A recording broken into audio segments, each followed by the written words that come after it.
Hello, I'm Vince White. I am an employment attorney, and today we're dealing with New York City's pre-employment test for THC, marijuana, and who can still be tested. Because as you know, you cannot be pre-employment tested in many jobs for THC, the active, I guess the important ingredient. I don't know. I'm not a chemist. I don't know what the active ingredient is.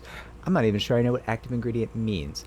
But I believe THC is what they test for, and probably is the chemical that is operative in people who ingest weed. And so here's the list of people who can still receive a pre-employment drug test for THC in New York City, because people want to know.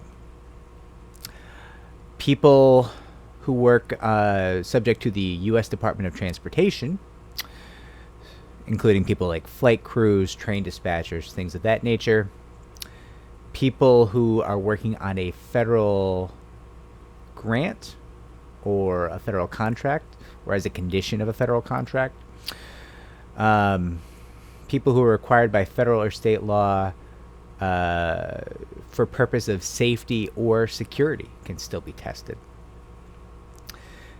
People who are subject to a collective bargaining agreement, which includes terms related to pre-employment drug testing of applicants. Right, there's going to be some unions who have long-standing collective bargaining agreements where that is a term, or there are terms tied to that, and testing may still be allowed there. Also, positions that fall into the following categories: police officers, peace officers, law enforcement or investigative positions tied to the New York City Department of Investigation, positions covered by New York City Building Code, which is going to cover certain workers at building sites, positions covered by the New York Labor Law Section 220-H, which covers certain workers at public work sites, positions requiring a commercial driver's license, the CDL, positions supervising or caring for children, positions supervising medical patients, positions supervising vulnerable persons. Side note, you would be completely within your rights in the realm of what is reasonable if you said, hey, seems like New York City made it really hard for a lot of private employers to test their employees, but they kept it so they could still perform a pre-employment test for THC for most of the city employees. Yeah, they were like, oh yeah, you guys can't test, but we're going to go ahead and test. No, we're not just letting people work and be free here. That's not the New York City way. Okay, so yeah, that is a correct and entirely reasonable criticism of the current lay of the land around this law.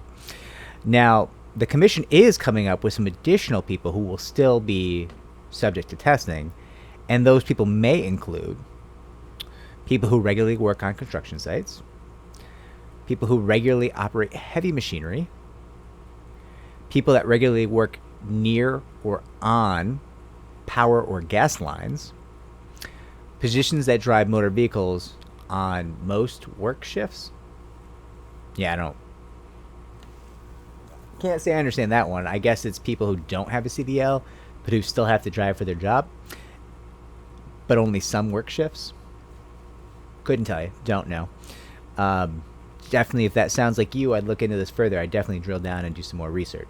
If this actually applies to someone out there, or you think it might, let me know. I can try to drill into this for you a little bit if it's something of interest to you.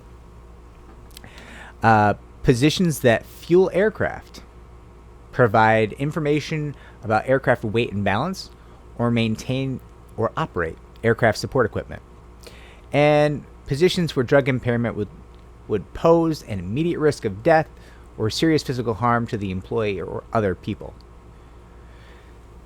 So yeah, that last one's gonna cause some problems, because every single employer is just gonna say, yeah, if they're testing positive for THC on our job site, it's gonna pose an immediate risk of death. Like, a ton of employers who want to test or want to do this pre-employment THC test are going to make that argument, and then you're going to have a ton of litigation about what is and is not immediate risk of death or physical harm to the employee or others, right? It's a pretty clear standard to my mind, but people are going to try to like say all kinds of things, you know. That's the list as of 2021, and you know what's coming up. Excuse me, potentially in the future, and you know, it's a step in the right direction. You know, I wish they did better. I wish they were erring a little bit more on the side of freedom and ending the drug war, which I view to be very, very racist and to be essentially a tool of racism. But who cares what I think? You just wanted the info, right? I hope this helps somebody. I hope you're not getting tested.